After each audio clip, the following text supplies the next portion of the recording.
the idea that some groups of people are simply barbaric and would never be able to amount to any sort of serious governance, self-governance, is ridiculous.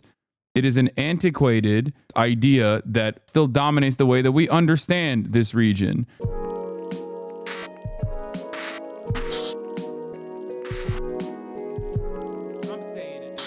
All right, look at this. Let's get to Jonald Harris, okay? Mr. Jonald Harris did a video about Hezbollah, and I want to watch it because everyone wants me to watch it. I haven't watched it in a while. I haven't watched Jonald Harris in a while, so let's watch that. Some of you are going to be watching a 3-minute ad break at the top of the hour instead of this. Now, of course, if you want to avoid this fate, all you need to do is subscribe, as you know, which you can do for $6 or free with Twitch Prime by connecting your Amazon Prime account to your Twitch account. Here's the 3-minute ad break now. This map shows the thousands of attacks that have occurred right here on this border, just over the past year, in this fight between Israel and one of their biggest regional enemies, Hezbollah. Hezbollah is one of the biggest armed groups in the world that isn't a nation's military. They have tens of thousands of trained soldiers and hundreds of thousands of missiles and rockets capable of reaching targets all across Israel. This threat led Israel to conduct a massive set of attacks against Hezbollah. This large explosion was seen near Beirut's international airport, in which they killed almost all of the group's top leaders, weakening Hezbollah immensely. Followed by a full-on invasion by Israeli troops to denigrate this group even further. This has been a massive escalation that is now... Okay, we're 56 seconds in, and no mention of like the deterrence principles set forth by the axis of resistance against Israel and the United States of America in the region. And it's just like missiles just started flying randomly. No mention of Sheba Farms, which is disputed territory that Israel currently occupies, that Syria believes is Lebanese land, and Hezbollah also believes is Lebanese land. And how the first rocket fired in that direction was still fired in the direction of Sheba Farms in general, and that beyond that, the back and forth missile campaigns were predominantly, I mean, it was 80% of the rockets fired in the cross-border tit-for-tat conflict was fired by Israel into Lebanon.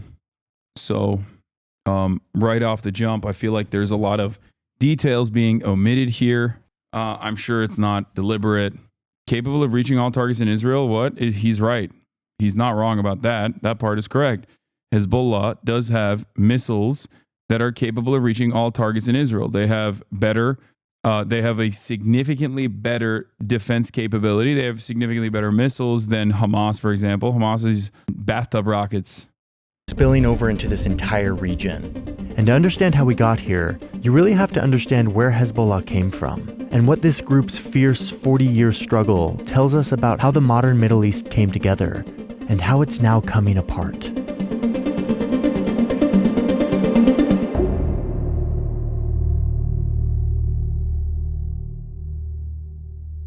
The geopolitics of the Middle East is complicated and sensitive, and there's a lot going on right now, which makes navigating the news pretty difficult, which is why I'm glad that the sponsor of today's video exists. Thank you, Ground News, for sponsoring today's video. Ground News is this new tool that I'm very excited about. What it does is it aggregates news stories from around the world. Important and timely story of the rise of Hezbollah.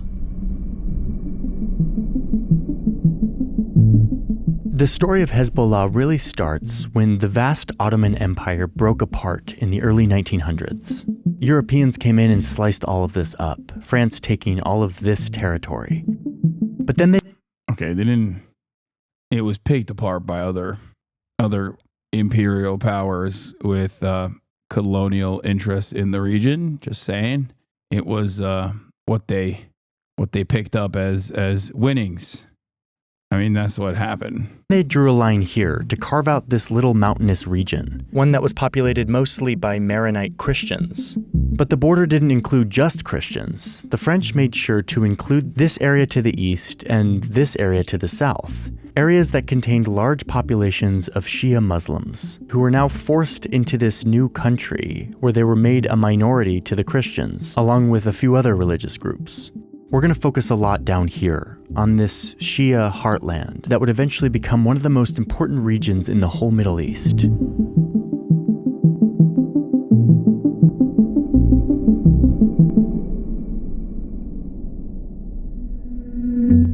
In 1940, You defend Iranian intervention in Lebanon, but not U.S. intervention in Vietnam? Hasan thinking American proxies are bad, but Iranian proxies are good. You criticize the Americans in Vietnam, but not the Iranians in Lebanon, shaking my head. There's something very funny about installing a puppet state in southern Vietnam that is like insanely fascist while simultaneously bombing the Vietnamese population, both in southern Vietnam, northern Vietnam, and even surrounding countries, versus like a Shia militancy that rose up that I'm sure even Johnny Harris would probably openly recognize. Hold on, just before you start jumping to conclusions, there is a difference, okay? There is a difference.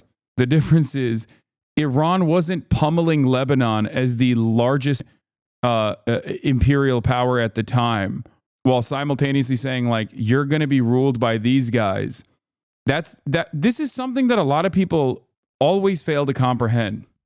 And it's very strange.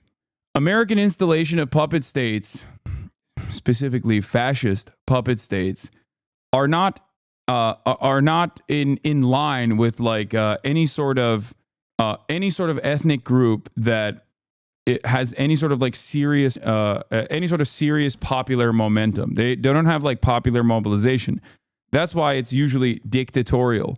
The comparison between the South Vietnamese government and Hezbollah is not a apt comparison for this reason.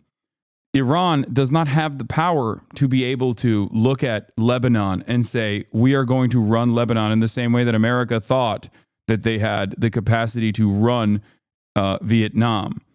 Despite the fact that you think Iran is justified because of USA starting all this, which I agree with, but then go and state Iran can influence Lebanon.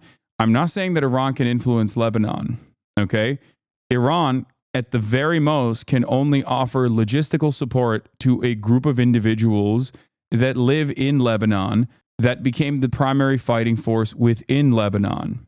If you think that you have to assume that like Iran has mind control powers or something, and Iran was also not peppering Lebanon with Agent Orange in the same time frame with genuine imperial interest. The axis of resistance and the dynamic within the axis of resistance changes throughout time, including but not limited to Hamas's allegiances, both in the Syrian war and in other times, specifically, especially when considering that Hamas itself is not even a Shia group. They are Sunni Muslim. Even if Israel and USA were absent from the Middle East, Iran and Saudis would be at each other's throats. This part of the conversation is also not incorrect. I think that this is fair. The problem is you cannot ever imagine Israel and USA being absent from the Middle East, and that especially the Saudi reign without US intervention would be non-existent.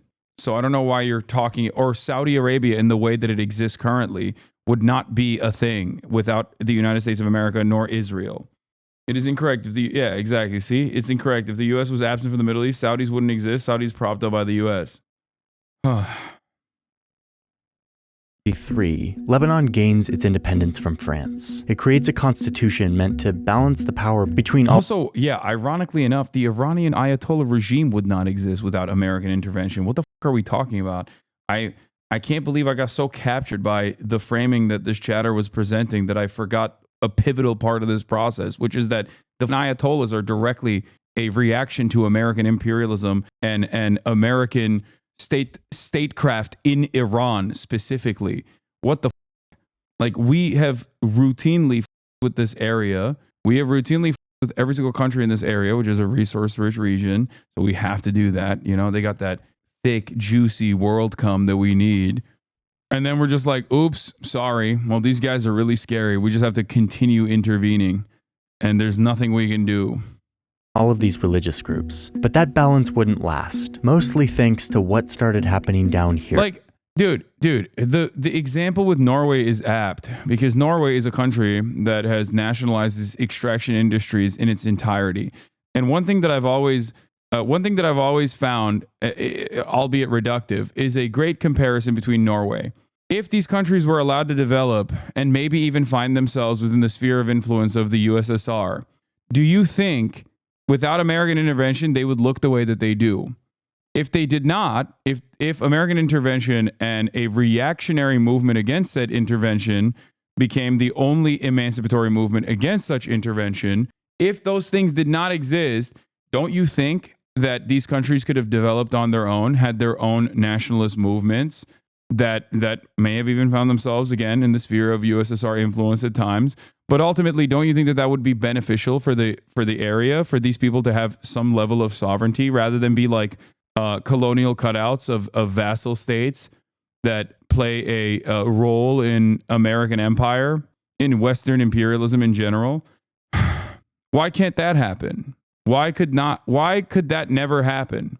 Is it because we just seemingly think when we look at these countries that they're just barbaric? They have a barbaric bone in their brains and they just can't seem to deal with themselves. They can't have any autonomy. They can never have any sovereignty whatsoever because ultimately they're just animals that need to be dominated. Is that what it is? And the answer is, I think that is the underlying sentiment with Western empire. That is literally just repackaged colonial propaganda, that these guys cannot handle themselves. Okay? So we have to handle it for them. That's unironically what the problem is here. That is how we have historically approached this process. Israel's invention, its inception, its nation statehood relies on this attitude.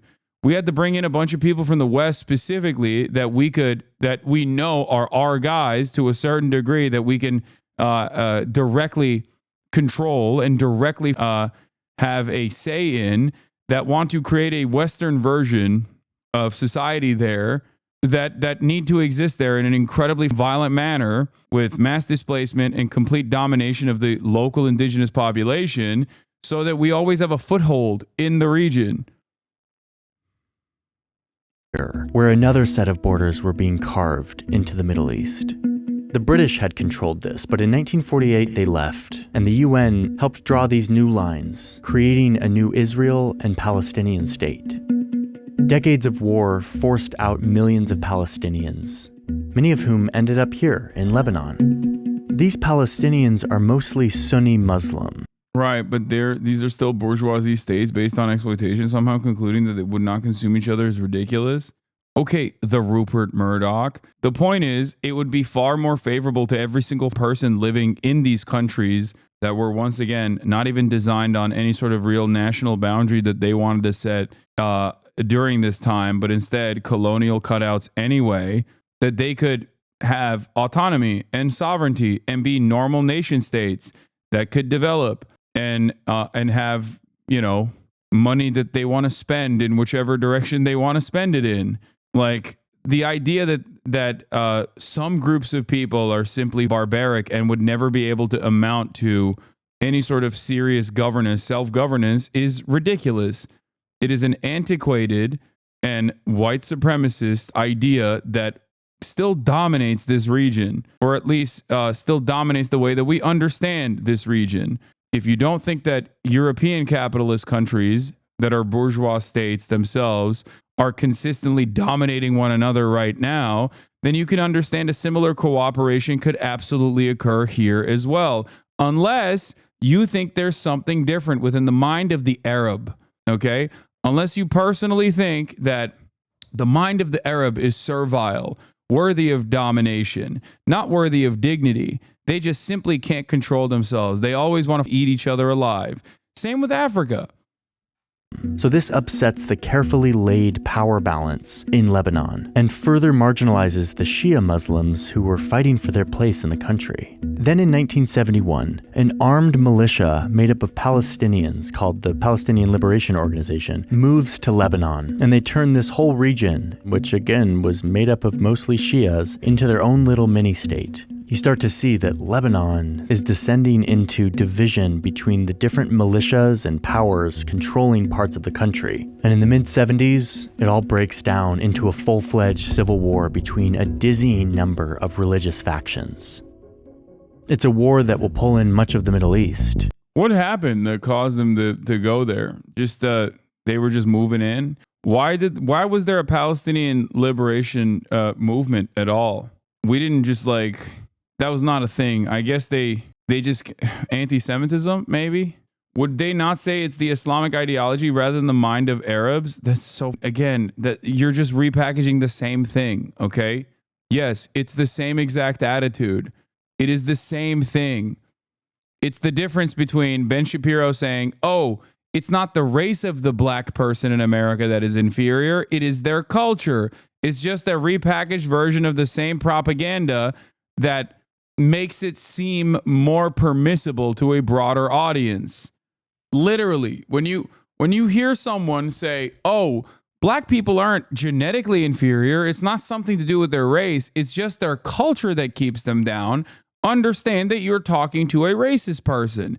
They just don't want to openly say that black people are inferior racially or genetically. Their reception seemingly to the only real cultural output that America really has, if we're being honest, is actually they receive their own culture differently than white people do. White people are still, of course, the largest consumers of black culture. That's another part of the equation here. Anyway.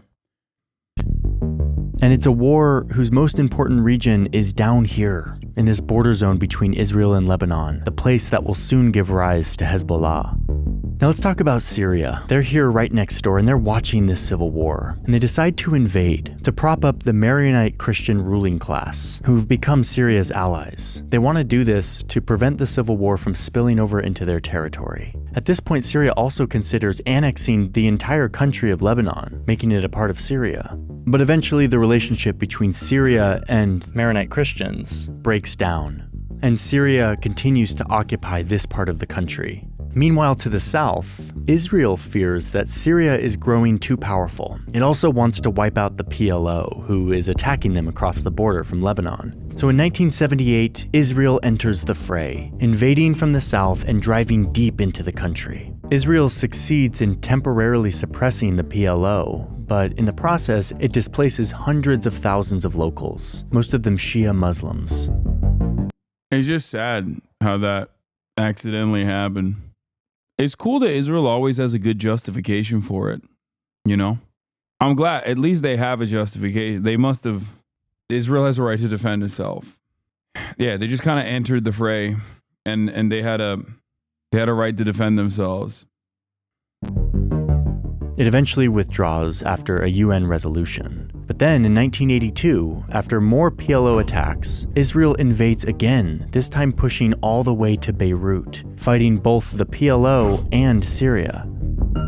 And this is where the conflict takes on a new dimension.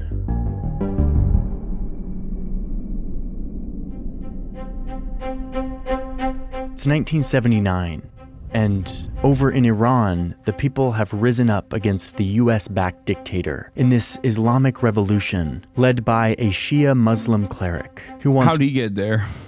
How'd this guy get there? I don't know. What was he doing? Probably good stuff, right? I mean, those guys are always good.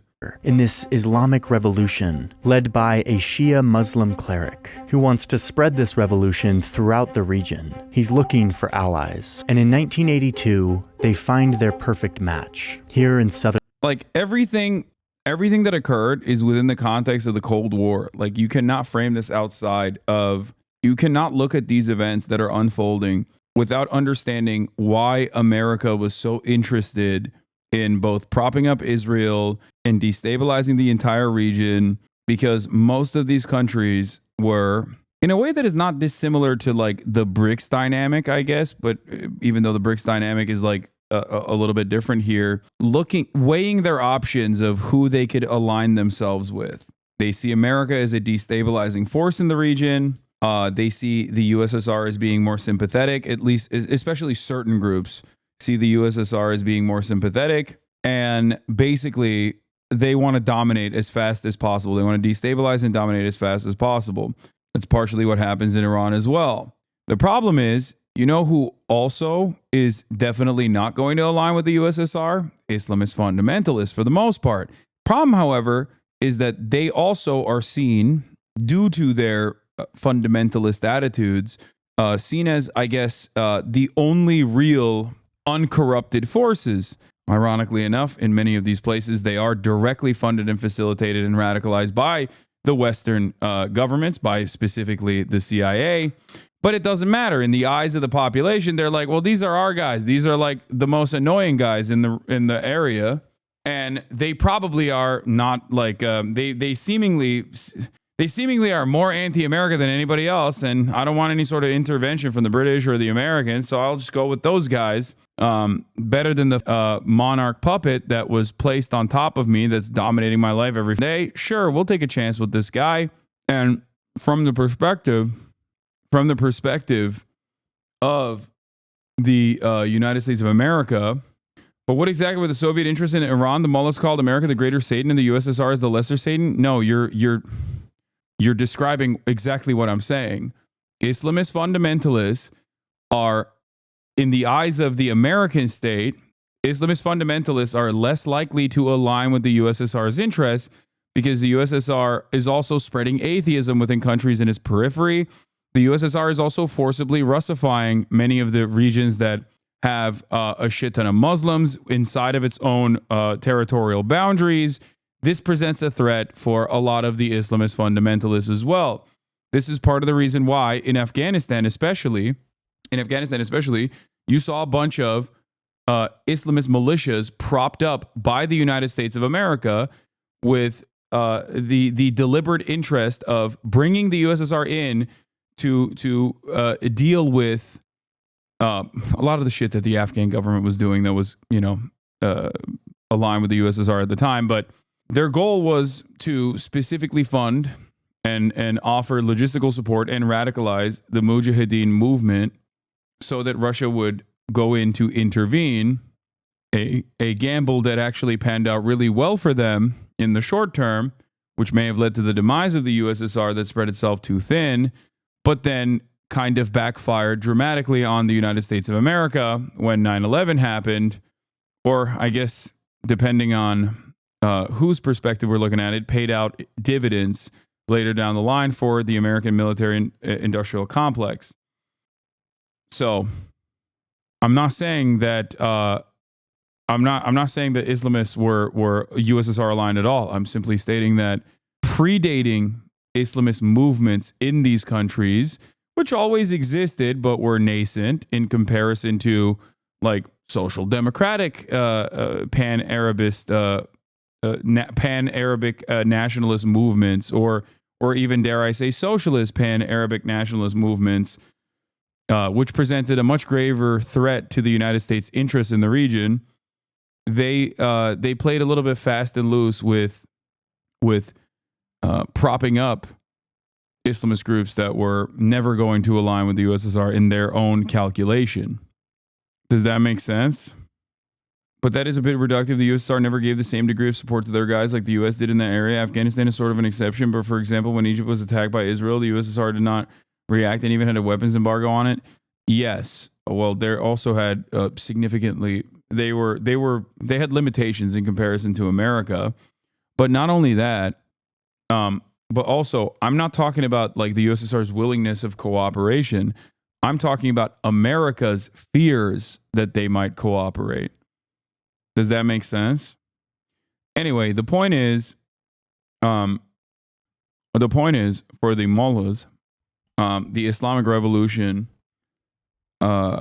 in Iran, they obviously were coming off the heels of refusing Western intervention and had developed a genuine distaste for it. And I'm sure that they used any kind of sectarian boundaries that they could to their advantage. Well, not I'm sure, that's what they did. In Lebanon. It's a militia that rose to defend against outsiders trampling their heartland. It's called Hezbollah, which means Party of God.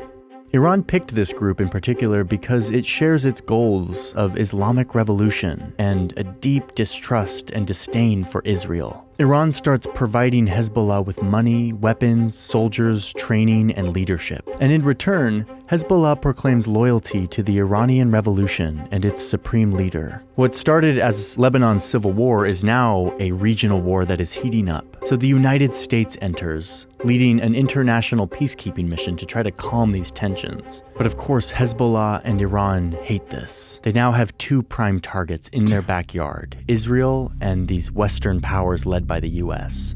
So in 1983, they launch a series of terrorist attacks. A truck bomb detonated in front of a US and French barracks in Beirut that kills over 300 people. Most of the world blames not only Hezbollah, but also its backer, Iran. The fighting continues until 1989, when the mini Terrorist attacks against Europeans in Lebanon. Yeah. They called it peacekeeping. So obviously, yes, any sort of action taken against, unless it's Israel blowing up peacekeepers, then it's okay. Then they have a right to defend themselves, okay? groups fighting this civil war come to a peace agreement, one that bans all militias and requires them to give their weapons back to the government.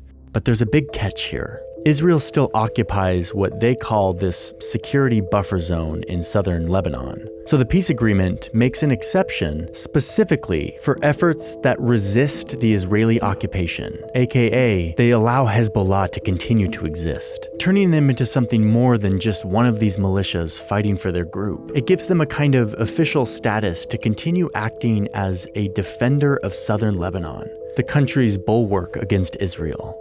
They also develop into more of a political party that gains seats in Lebanon's legislature, kind of serving as a parallel government, providing social services in the areas that it controls.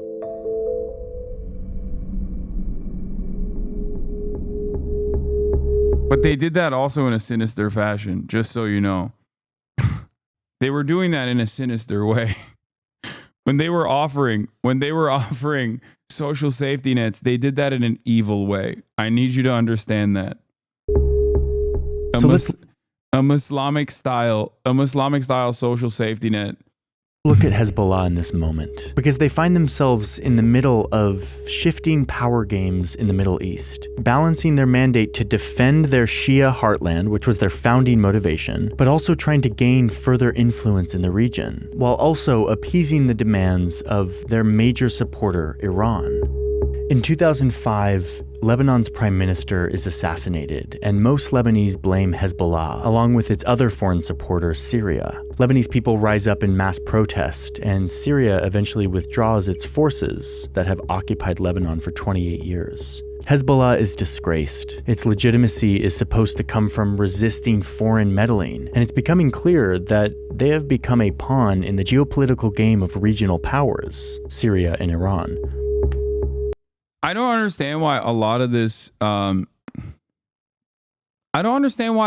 conversation like always makes any kind of like indigenous group or any kind of like sect that exists in the region, it denies them agency in its entirety. Like it makes it seem like these the Shia dudes that were there were just like, but we love our neighbors. Like we don't want to fight. We don't want to fight Israel. Don't make us fight Israel, please. And then Iran's like, no, you have to fight them. And they're like, no, like, I hate that, but like I just got to do that. Obviously, no such extension is given to no such analysis exists for like phalangist militias or even Israel, for that matter, in terms of like them having agency and autonomy. But the group is able to turn Syria's withdrawal into their advantage. The Syrian occupation had kept Lebanon somewhat stable, so as soon as they left, it creates this power vacuum and allows Hezbollah to take more territory. Wait, did he say... What? They have become a pawn in the geopolitical game of regional powers, Syria and Iran. but the group is able to turn Syria's withdrawal into their advantage. The Syrian occupation had kept Lebanon somewhat. Is it just me, or is it absurd to just say they killed 300 people and not mention that they're U.S. Marines? Am I mistaken, or is even CIA Harris usually a bit more fair and accurate than this? No, I think that when he wrote, I think he wrote a video, like he made a YouTube short about the Israeli settler ambitions of occupying South Lebanon, which is real. He was yelled at, and then he literally deleted the video and apologized for it. And this is in that same vein.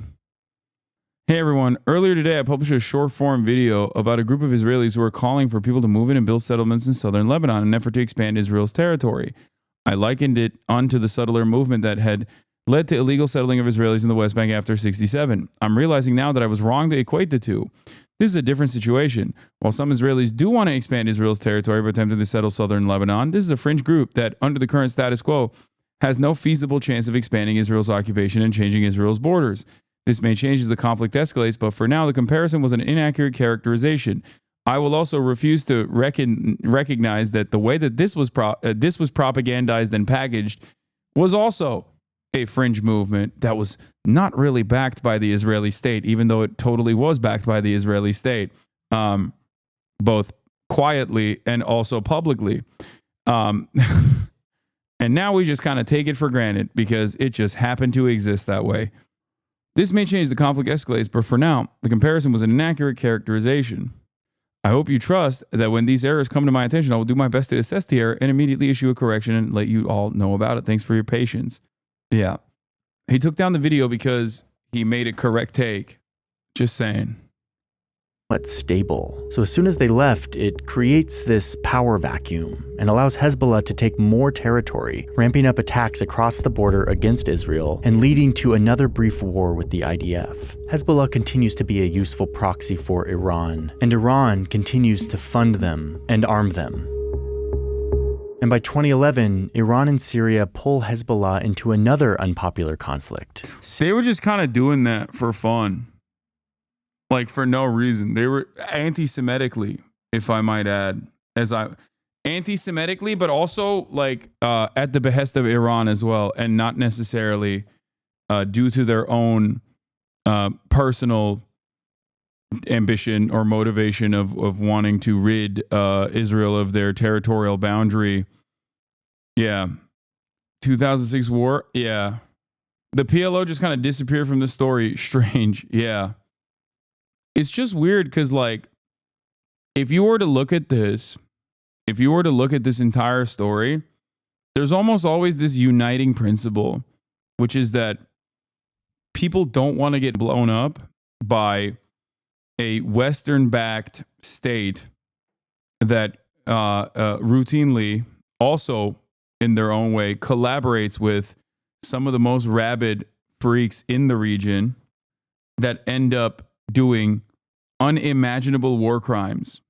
Like, we're talking about the 300 Marines that were bombed by Hezbollah. That is, and this is a parallel that you might understand exists with October 7. That is utterly incomprehensible in comparison to the magnitudes worse carnage that Israel has brought upon both Lebanon and every other surrounding country in the region. What's interesting, especially when you skip the 2006 invasion that he just considered a brief war, is that all of these instances of Israeli incursion, which aren't simply just like a tit-for-tat military operation, targeted, precise, but almost identical to the death and destruction that you see in Gaza right now, as Israel's military doctrine for the way that it conducts itself in these quote-unquote wars is the Dahiyya doctrine, is complete destruction of all matter of civilian infrastructure. And of course, when that happens, when that much death and destruction is something that people are experiencing in the hands of a Western-backed militant settler colonial state in the region, understandably, the people are going to inevitably go, yeah, I don't give a who's doing this. I don't give a who's defending me. I'm with those guys. I don't even care. I don't agree with them. They're not great. I don't agree with their worldview. I don't agree with the way that they treat me in certain instances, but I'd rather, I'm happy that they're fighting.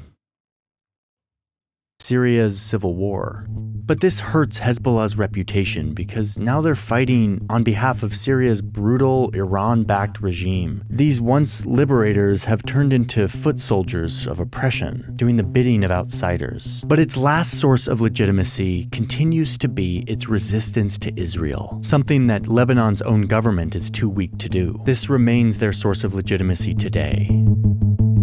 So on October 7th, 2023, when Hamas... Why is the Lebanese government weak to defend its own territorial sovereignty, I wonder? I mean, they have a security partnership with the United States of America. Also odd that they just don't have anti-aircraft missile systems. I just don't know how a country can have any sort of territorial sovereignty in a region where they are so closely surrounded by other countries. Some of which used to have aircrafts that they could use, and others that could at least lob missiles. Why is it that they don't have any sort of anti-aircraft missile systems?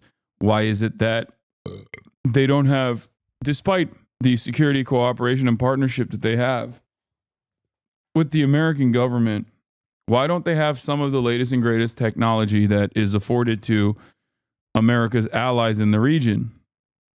Jordan doesn't either. I wonder why. No, Jordan does have anti-aircraft missile systems. They do. They use it to defend Israel. They actually do have them. Lebanon doesn't. I just don't know why. Yeah, Jordan has a fleet. They have anti-aircraft missile systems. Lebanon doesn't. And Israel descended into this most recent war, Hezbollah jumped in, launching more attacks against Lebanon's southern border. This is meant to support Hamas in the Gaza Strip and to threaten Israel with a war on two fronts. At first, it seemed to be working. Tens of thousands of Israelis have had to evacuate the towns and villages in northern Israel. So Israel... I mean, I've answered this question before, but I will answer it again. Lebanon can't have anti-aircraft missile systems because you wouldn't want American anti-aircraft weaponry blowing up Israeli fighter jets that are also American. That would be weird, don't you think?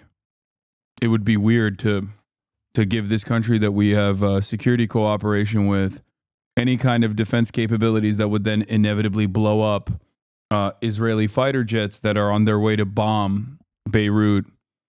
Israel started firing back across the border, forcing 90,000 people in southern Lebanon from their homes. This, in addition to Israeli strikes on Iranian proxies and military officials, led Iran to fire its first ever direct strike on Israel, trying to deter it from going any further. But it didn't work. In September of 2024, Israel escalated. Okay, this part is actually kind of surprising. He talked about, he low-key talked about Iranian deterrence. Surprising. Even though I don't think he brought up why Iran retaliated. Hezbollah with a series of attacks that killed a large part of the group's top leadership, including their decades-long leader. A few days later, Israel sent troops across this border with the goal of further weakening Hezbollah, trying to make the situation safe for Israelis to return home to the north of the country. And now, with Hezbollah in shambles... That's interesting. This directly contradicts what he was saying about the settler movement, but I guess he already packed that angle up. Huh. Its sponsor, Iran, felt compelled to act. We're seeing, what we are all seeing with our own eyes is a major attack from Iran. It's a major attack, Dana, and it's an escalation. It's an escalation. So even if Hezbollah eventually begins to rebuild itself, it's unclear what role they will play in Iran's proxy network. But what is clear is that the clash between these two Middle East powers remains the central force animating this region towards more and more violence. And these recent events show us clearer than ever that Hezbollah was just one foot soldier in this growing... Yeah, Israel blew up an Iranian embassy building in Syria, killing Iranian officials. That was an violating Iranian sovereignty. And the second Iranian missile salvo came because Iran retained the right to retaliate to Israel assassinating Ismail Haniyeh, the principal negotiator and the chief of the Hamas Politburo, person primarily responsible with civil governance. And once again, it's important to repeat, the principal negotiator on the ceasefire deal. Israel assassinated him in Tehran, once again violating Iranian sovereignty. Conflict between these two powers.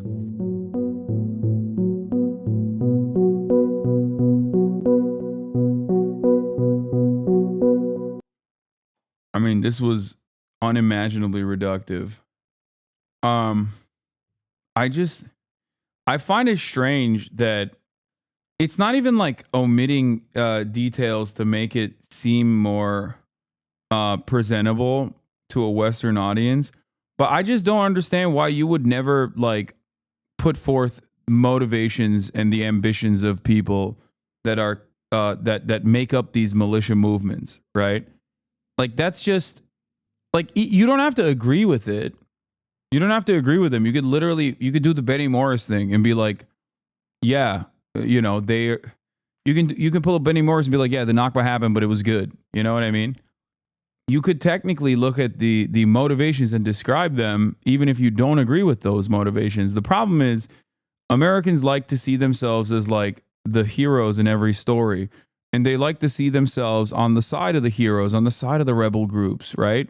And I think one of the problems is that, did you skip the 2006 war? I often rely on them to gain a better understanding of global events. However, as a Lebanese with deep insight into this particular situation, I found your video to be somewhat misleading. It skips over key events and seems to take sides at certain points.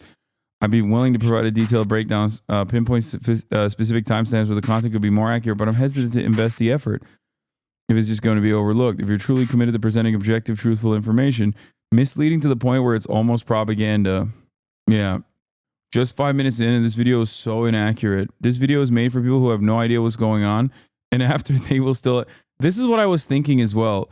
Like if you watch this video with fresh eyes, not knowing a single thing about like the inception of Hezbollah, like Israel, like you would literally be more confused by the end of the video, especially because like it literally just does not talk about the motivations, the intent, the ambitions of any of the parties involved, which is ironic because he doesn't even do that for Israel. He does it a little bit for Israel where he'll be like, oh, they wanted to defend themselves.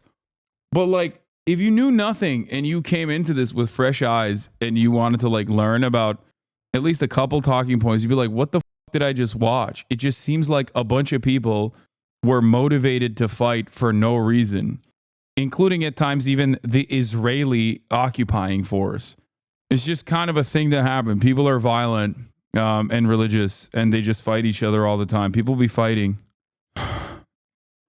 Doesn't every force enact foreign policy on their material interests like both Israel and Hezbollah should be rational actors even if they aren't nice? Yes, that is precisely the point. That is what I'm saying. Like, in a weird way, he didn't even do that thing.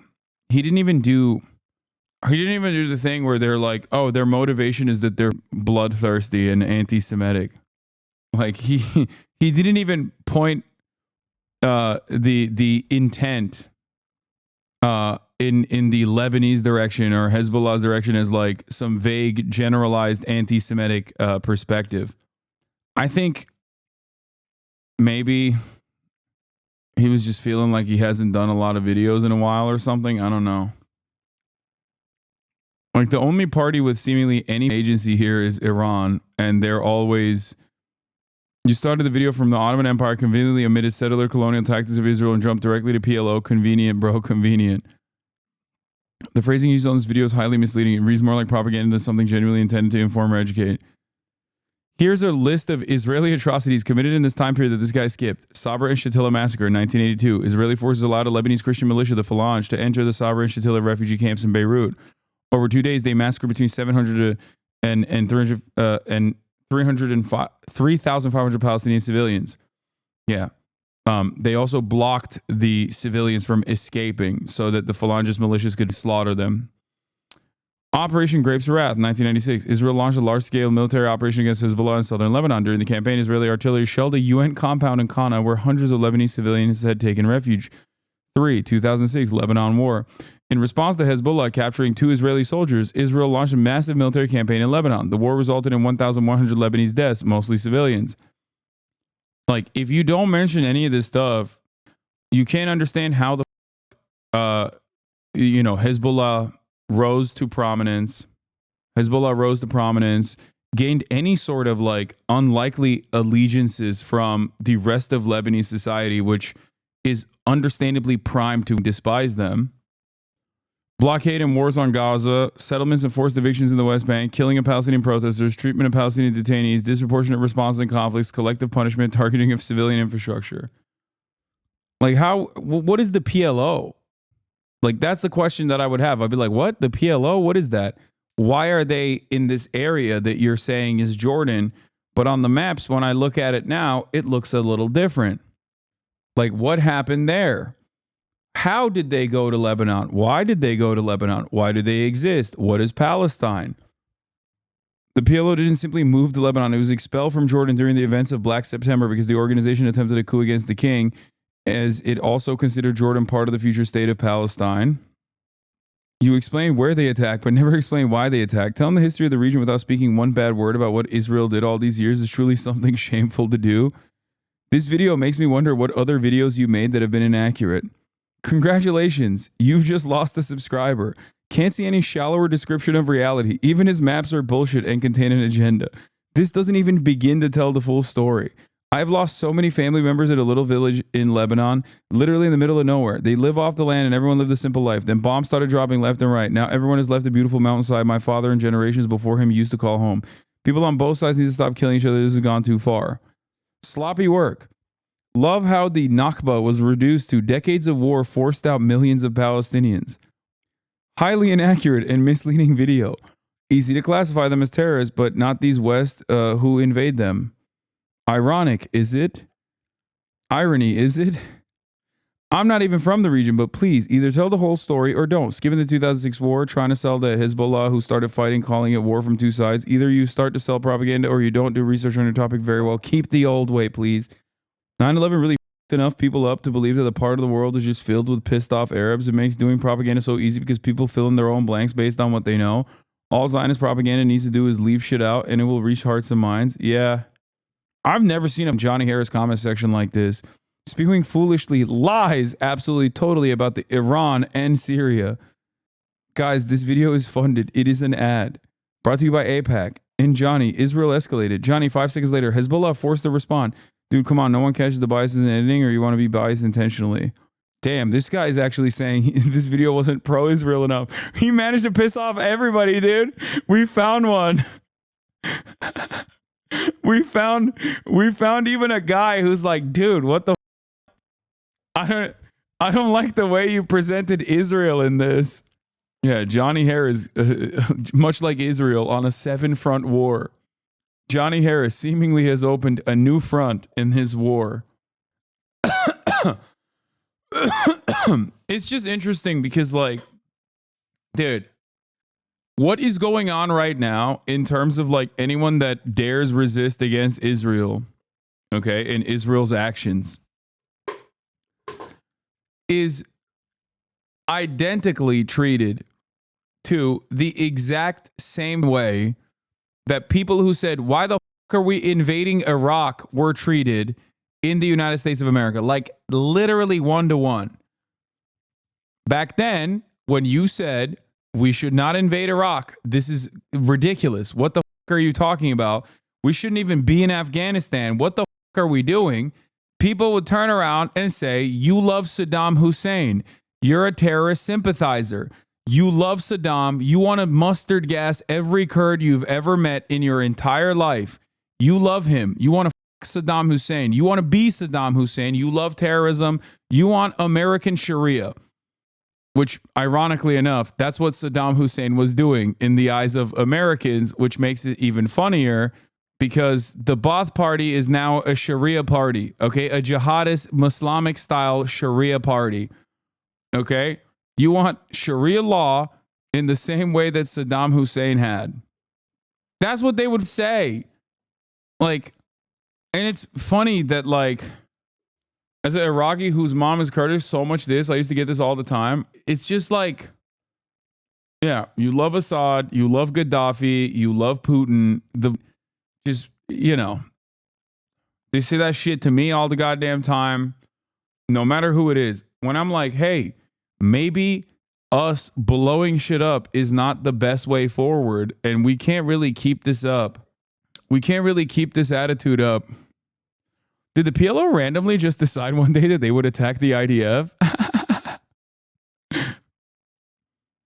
This video is totally biased and misleading. Disappointed. Israel's a Western-backed colonial state in the Middle East and an apartheid state. His neighbors are either turning a blind eye or fighting against it. And the reason to fight is the political game that is being played.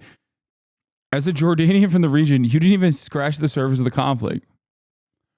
I like how he says the PLO moves into South Lebanon, creating their own mini-state, but Israel invaded it despite Israel having the backing of the LAF. Nice journalism. Again, we found another person who is like saying, you're not kind enough to Israel. Respect. I like seeing those guys in a sea of people being like, what the f- are you saying, dude?